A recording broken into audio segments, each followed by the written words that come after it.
3 mois après son élection controversée à la présidence du Nigeria, Bola Tinubu entre officiellement en fonction. Il a prêté serment ce lundi à l'occasion d'une cérémonie d'investiture à Abuja en présence de nombreux chefs d'État africains. La veille, son prédécesseur Muhammadu Buhari, dans un ultime discours à la nation, a défendu son bilan à la tête du pays et s'est félicité d'une transition pacifique avec son dauphin Bola Tinubu.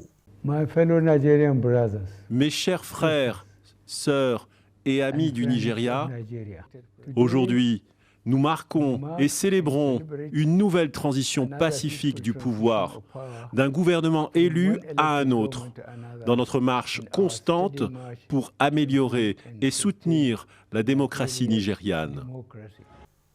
Pourtant, dans les rues de Lagos ou encore à Abuja et d'autres villes du pays, le bilan des 2 mandats du président sortant est décrié. Le pays s'est enfoncé dans une crise sans précédent avec une inflation record, une crise sécuritaire profonde et une économie mal en point.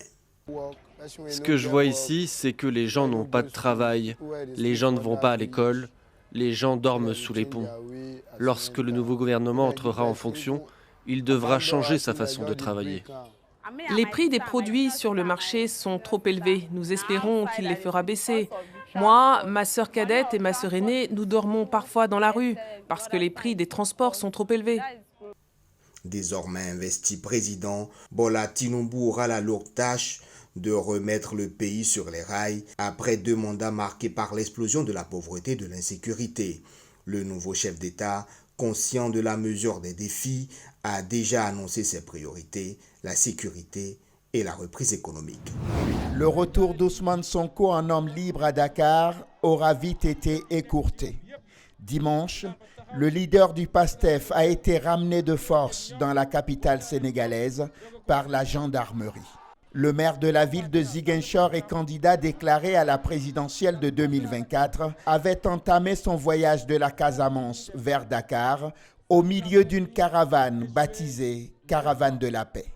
Un convoi qui a fédéré la foule, mais qui a coûté la vie à un jeune homme. Ousmane Sonko a été intercepté par les forces de sécurité et de défense dans l'après-midi de dimanche à Kaffrine, à 250 km de Dakar. Motif invoqué par le ministre de l'Intérieur Antoine Félix Abdoulaye Diome, les heurts entre partisans d'Ousmane Sonko et les forces de l'ordre qui ont jalonné le retour de l'opposant à Dakar. Vous avez entendu tous, il y a quelques jours, le leader du PASTEF, à partir de Ziguinchor, déclarer qu'il va faire une caravane au cours de laquelle des rassemblements seraient organisés. Nous avons vu que dans le cadre de la première étape, il y a eu mort d'homme. La responsabilité de l'État étant engagée dans tout ce qui est garantie de l'ordre public, nous ne pouvons pas laisser des personnes qui, pour quelque raison que ce soit, ou pour l'expression de quelque opinion que ce soit, faire des rassemblements sans pour autant que les règles minimales d'encadrement soient respectées. Il n'a pas été arrêté, mais il a été encadré et conduit à son domicile. Si les autorités affirment que Ousmane Sonko a été reconduit à son domicile, son parti l'avait déclaré dimanche après-midi introuvable et injoignable. Jeudi 1er juin, son sort pourrait être scellé. Une chambre criminelle doit rendre le verdict très attendu contre lui dans l'affaire de viol présumé. En plus de son éventuelle condamnation, il risque la perte de son éligibilité.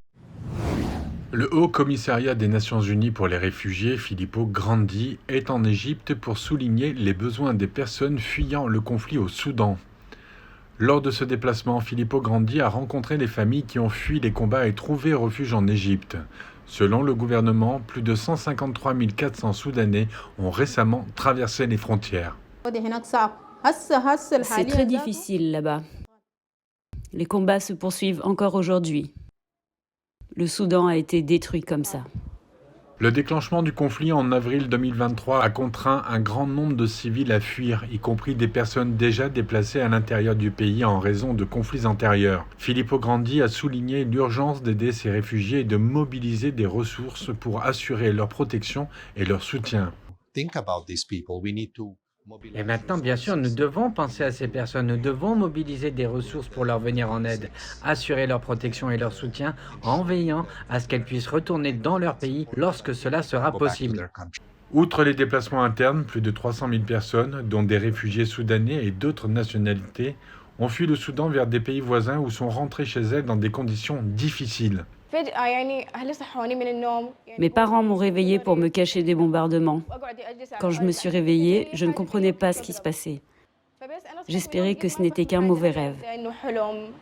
Cette détresse humanitaire du peuple soudanais n'est pas sans en rappeler une autre, qui avait mobilisé et qui mobilise encore tout l'Occident, l'Ukraine, ce que n'a pas manqué de souligner Filippo Grandi. Ça a été possible il y a 1 an et demi pour l'Ukraine. Il y a eu beaucoup d'aide internationale. Peut-on faire la même chose pour aider ces gens, s'il vous plaît? Aujourd'hui, lundi 29 mai, des violents affrontements ont eu lieu dans certaines parties de la capitale soudanaise, peu de temps avant l'expiration d'un accord de cessez-le-feu qui était supposé apporter un répit à la population et faciliter l'acheminement de l'aide humanitaire. La Somalie a lancé une refonte de son système politique avec un accord signé dimanche entre le gouvernement et les États fédérés, prévoyant l'instauration du suffrage universel direct et le passage à un régime présidentiel dès 2024. Cet accord entend concrétiser la promesse souvent répétée mais jamais aboutie du vote sur le principe d'une personne, une voix dès l'année prochaine pour les élections locales prévues le 30 juin 2024, avant les élections pour désigner les parlements et présidents régionaux le 30 novembre 2024. Les élections se déroulaient jusqu'à présent selon un complexe système indirect construit autour de la myriade des clans et sous-clans qui composent la société somalienne. Ce système était régulièrement source de tensions, de lutte de pouvoir et d'instabilité qui, selon de nombreux observateurs, profitait à l'insurrection des islamistes radicaux Chebab qui ensanglantent le pays depuis 2007. En Mauritanie, le parti au pouvoir a confirmé son écrasante victoire au second tour des législatives samedi, renforçant sa majorité 1 an avant l'élection présidentielle. Le parti du président de la République, Mohamed Ould Ghazouani, El Insaf, a raflé 107 sièges sur les 176 selon les chiffres publiés dimanche par la commission électorale. El Insaf pourra de plus compter sur l'appui de 42 députés de formation alliée. L'opposition ne dispose que de 27 sièges. Ce scrutin conforte le président Mohamed Ould Ghazouani à la tête depuis 2017 de ce vaste pays charnière entre l'Afrique du Nord et l'Afrique subsaharienne et pôle de stabilité au Sahel face à la propagation djihadiste. Mohamed Ould Ghazouani n'a pas officiellement annoncé sa candidature en 2024 pour un second tour, mais elle ne fait aucun doute pour les observateurs. En RDC, 2 éco-gardes ont été tués dimanche dans une nouvelle attaque contre le parc national des Virunga dans l'est de la République démocratique du Congo. Annonce faite par la direction du parc. Le parc indique que les assaillants seraient des membres du groupe armé Maya Maya Kabido, une milice à base communautaire parmi les dizaines qui sévissent dans l'est de la République démocratique du Congo. Depuis 2020, plusieurs dizaines de gardes ont été tués au cours d'attaques ou d'embuscades menées par différents groupes armés hostiles au parc des Virunga. Plus vieille réserve naturelle d'Afrique, créée en 1925, le parc des Virunga est inscrit au patrimoine mondial de l'UNESCO depuis 1979. Il est aussi connu pour servir de base arrière à de nombreux groupes armés depuis plus d'un quart de siècle. Cette station de pompage symbolise les efforts importants effectués ces dernières années pour améliorer l'accès à l'eau et à l'assainissement dans le milieu rural au Rwanda. Située dans des régions montagneuses difficiles d'accès, sa construction a été achevée en juillet 2013. La Banque africaine de développement a participé à son financement à plus de 60%. Aujourd'hui, la station alimente près de 50 000 personnes dans plusieurs dizaines de villages de la région. Notamment ce centre de soins situé dans le village de Tumba, à une quarantaine de kilomètres de la station. L'impact de l'accès à l'eau est à la fois important pour la santé, mais également pour les finances de l'établissement. En 2010, les maladies liées à l'eau occupaient la seconde place des maladies ici au centre de santé à Tumba. En 2011, elles étaient toujours en seconde position. En 2012, nous les avons un peu réduites et elles occupaient la troisième place. En 2013, quand le projet est devenu opérationnel et que nous avons eu accès à l'eau, ces maladies ont chuté à la 6e place. Maintenant, les maladies liées à l'eau sont à la 8e place. Auparavant, le centre de santé se fournissait en eau potable à plus de 4 km. Une eau apportée par jerrycan, dont chacun coûtait 20 centimes d'euros. Au total, avec un accès au réseau, la facture d'eau a baissé de près de 50 euros chaque année. Une somme très importante pour ce petit centre de soins.